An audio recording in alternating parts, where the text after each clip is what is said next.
Welcome to the Deployed Podcast, where strategy, ideas, and capital come to life. Hey, everyone. Thanks again for joining us for another episode of Deployed. For those of you who don't know me, my name is Michael Kearse. I'm a real estate investor and founder of Ameripath USA Debt Fund. Over the last several years, I've helped millions of investors deploy millions into affordable real estate that creates consistent, secure returns while helping families across the country achieve home ownership.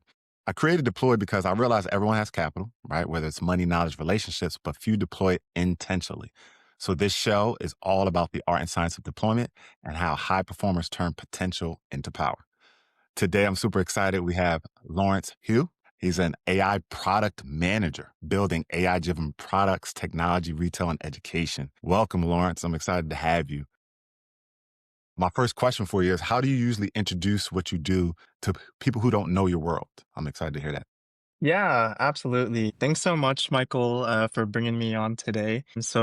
Like Michael said, I'm an AI product manager. And actually, this question goes hand in hand with my job right now. A lot of AI nowadays is kind of this gray box, right? I say, hey, AI does this for you, but how exactly does it do it? Learning about the kind of foundation of what AI is, different parts like recommendation systems, large language models, computer vision models, you name it, right? There's a lot of different AI components, and kind of getting a good understanding of that allows people to give it in layman's terms, right? So I'm actually working at this company right now called Grubber. And what we do is we're this kiosk company putting, let's say in BurgerFi, for example, we would have like a kiosk, right? And this kiosk basically provides customers with an interface to order. And one of the algorithms that's going to come out in the near future. Actually, I don't know if I could talk about this too much right now because it's not out yet.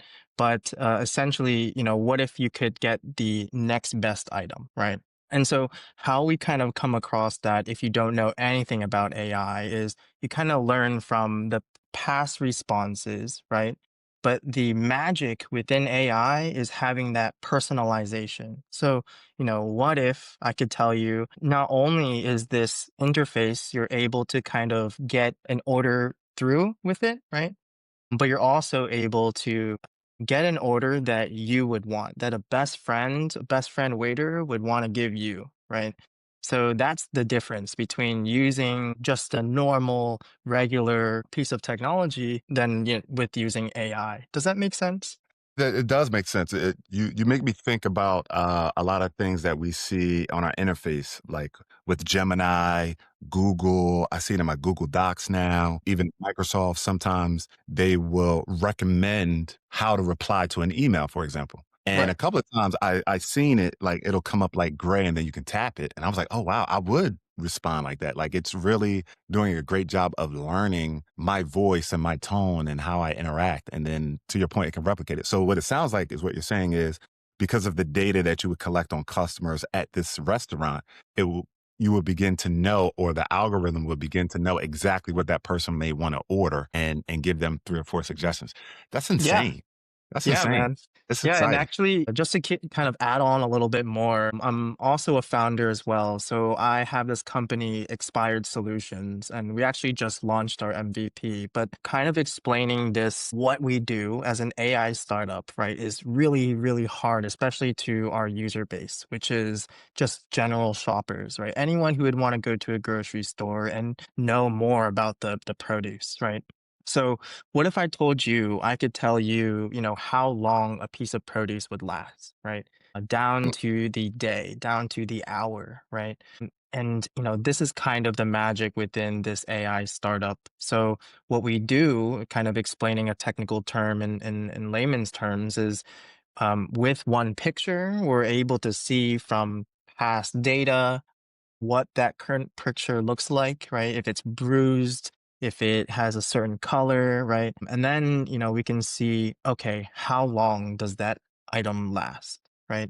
So that's basically the core value of our whole solution here is using AI, computer vision, in order to solve this really hard problem, right? And, no one is a master of produce. No one is a master of knowing everything in the grocery store. So what if, you could find not only how long things last, but if it's fresh, right? If it's good enough for me to buy. And so the magic comes when using AI for that type of use case. Wow, wow, man, that's an amazing use case. I definitely want to talk more about that offline. That's Yeah. impressive. So I'm familiar with the career of a product manager. So I was extremely excited to talk to you because you're an AI product manager. So I, Yeah. in my previous life, I have a project management background. I was in Oh, IT cool. and small, help Fortune 500 companies with their digital transformation. And I Mm. sat through a course on product management, and I was blown away in the course. I was super excited. I was like the guy just in the front, just soaking it all up because I started to understand how you actually build a product, which is kind of cool, and how you iterate. So is that fun for you? You know, taking the features, trying to perfect the product over time, working the Kanban board, working with the team, trying to get things out. How does that translate to AI? Because to your point, it's just so big and complex. Absolutely.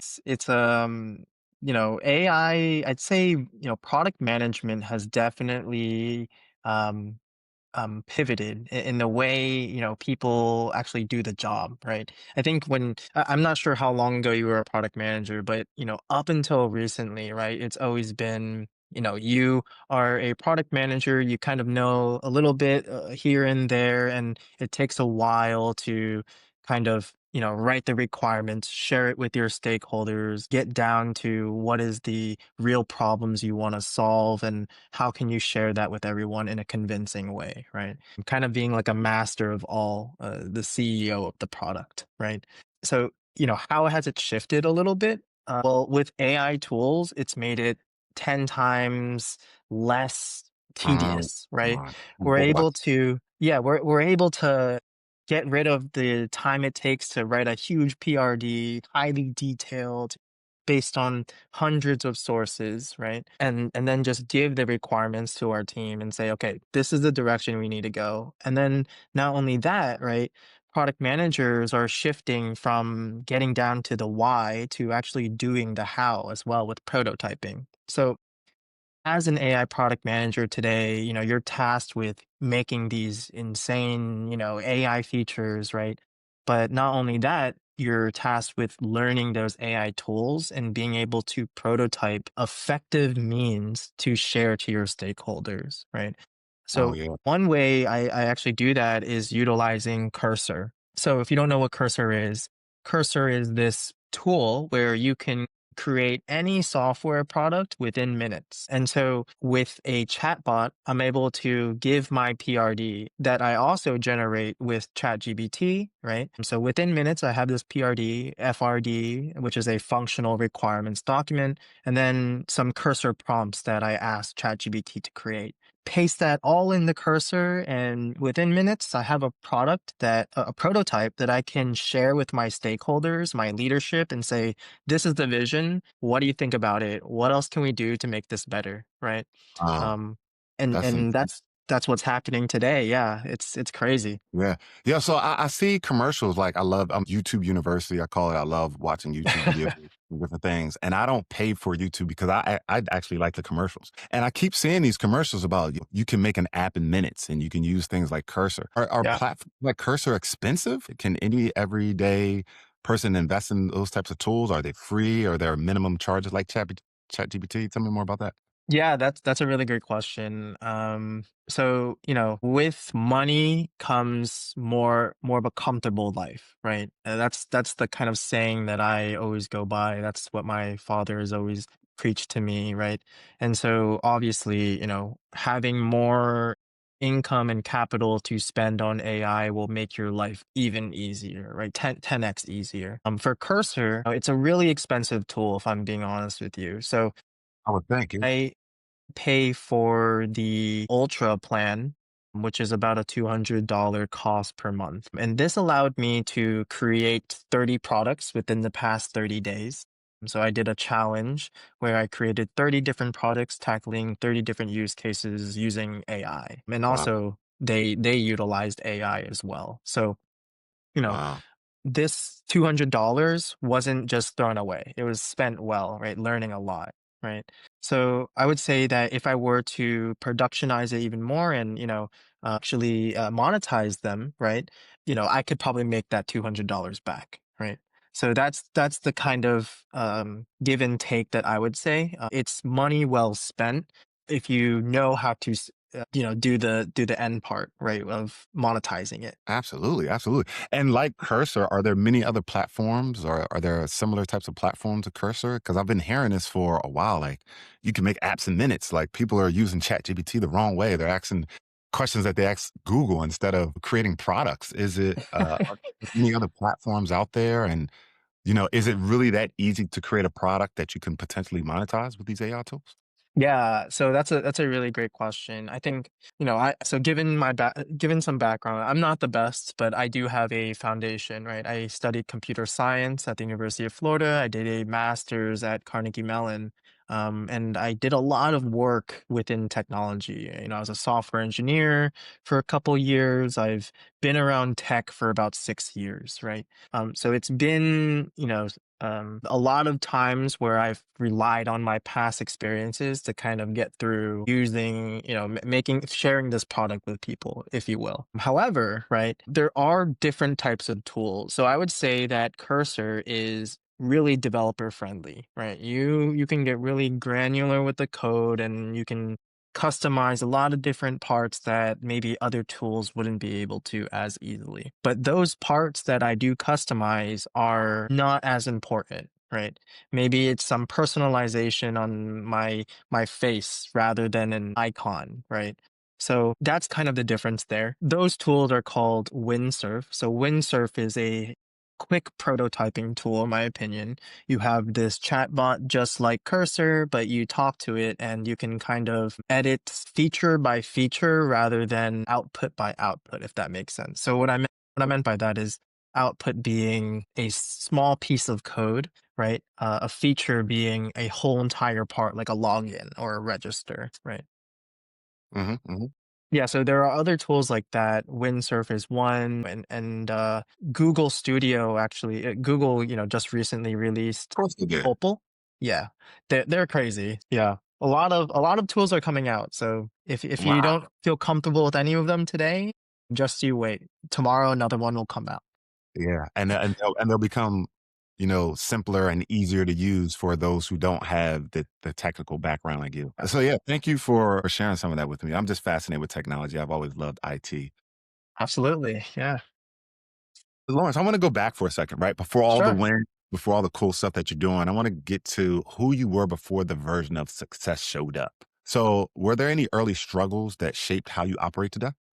Yeah, thank you so much. That's a really you set me up for success there. I wouldn't say that I am hugely successful, but I am happy with where I am right now. So I guess prior to being an AI product manager, I, started my journey out actually at just being always curious. So in my high school, I've founded a few clubs and gained a sense of leadership and taking the first step forward, trying to never leave a stone unturned. And in that, I saw a computer science degree as something where it had a lot of opportunities, a lot of fruit, right?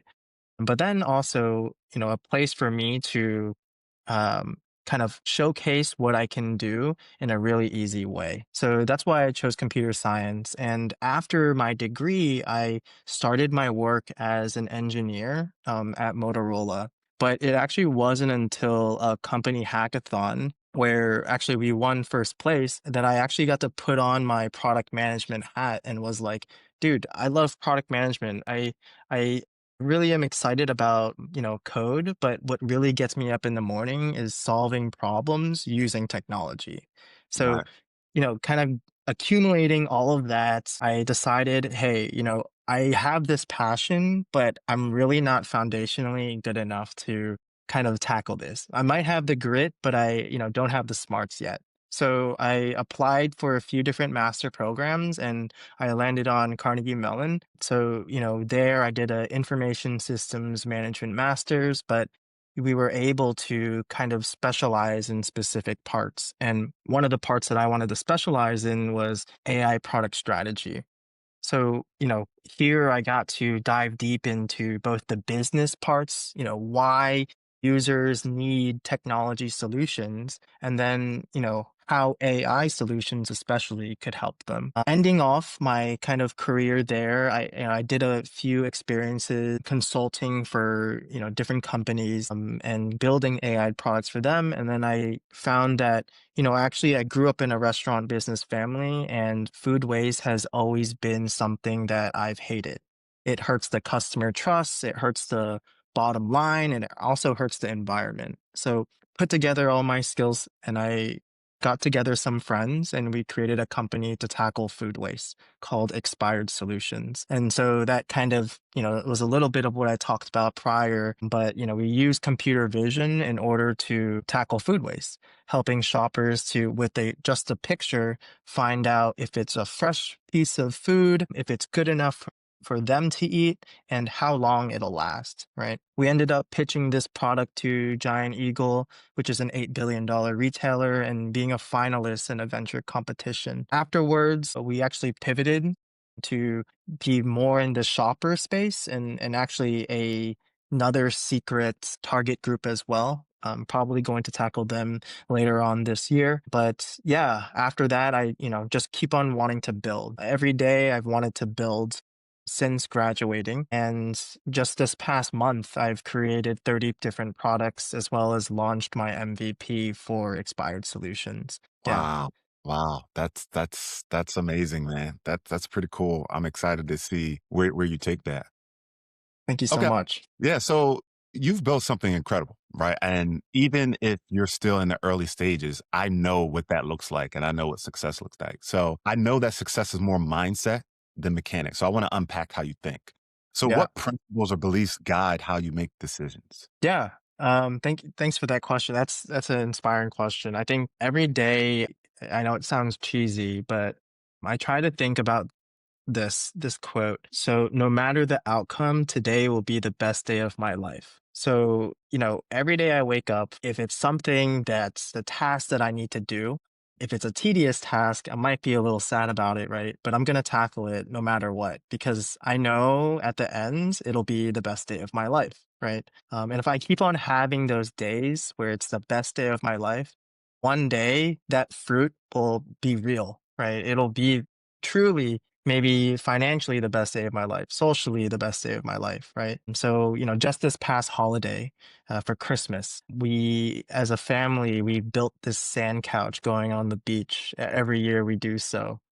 And, waking up, I was like, today's going to be the best day of my life. And in fact, it was the best holiday yet, right? So kind of saying that every day, all of it accumulating, it's always getting to be the best day of my life. Oh, I love that. I might steal that. So I'm real big on, as within, without, right? Before your external environment or life can change, it has to happen within. And I've been listening to a guy by the name of Kevin Trudeau. And he talked about, how to manifest your goals and things like that. And one of the things that he said was, your first goal, your immediate goal right in front of you should be to feel good right now. And he was like, because that's ultimately what you want anyway, right? Whether you want a new car, whether you want that better job, or whether you want to make that money, really what we're seeking is to feel good.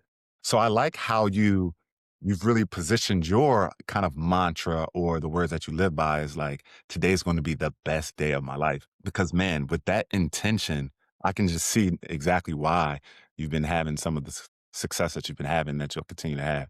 So thanks for Thanks so sharing it. I'm much. going to take that with me. That's amazing. Thanks so much. Yeah, yeah. So transitioning to, we talk a lot here about, people, how we deploy our capital, right? Not just financially, but intellectually, relationally. I'm just curious how that looks for you. When you think of capital, right? And you kind of mentioned this a little bit earlier, but I want to unpack it a little bit more. What does that word mean to you? Yeah. Yeah. So honestly, when I think of capital, I've been in a lot of venture, space lately, a lot of startup space. So capital to me means money, right? But At the end of the day, too, kind of really thinking about it in the cliche manner, too, it means personal growth, right? If you are wealthy, if you have that capital, right? If you're happy, if you seem like you're confident, if you have your, stuff together, right? You're going to rub off on people. And when that wealth kind of shows, right? You love seeing people with like jewelry or how they look nice and maybe that's a lot of money, right? It's kind of like the same thing if you know what I'm getting at. If you are wealthy within, that's going to rub off and people love that too. And that will kind of go hand in hand with being wealthy, having that large capital, that, whatever 100K to a salary or whatever, right? So part of being rich is also part of being rich internally. Yeah. Yeah, I love that. I love that. And so, how do you decide where to deploy your capital, whether it be like time, money, or attention? Yeah.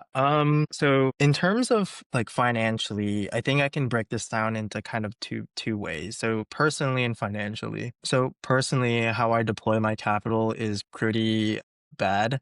I would say I just go like do whatever I'm happy with, no matter what time it is and no matter the cost, right? Sometimes that could be like speeding on the highway, right?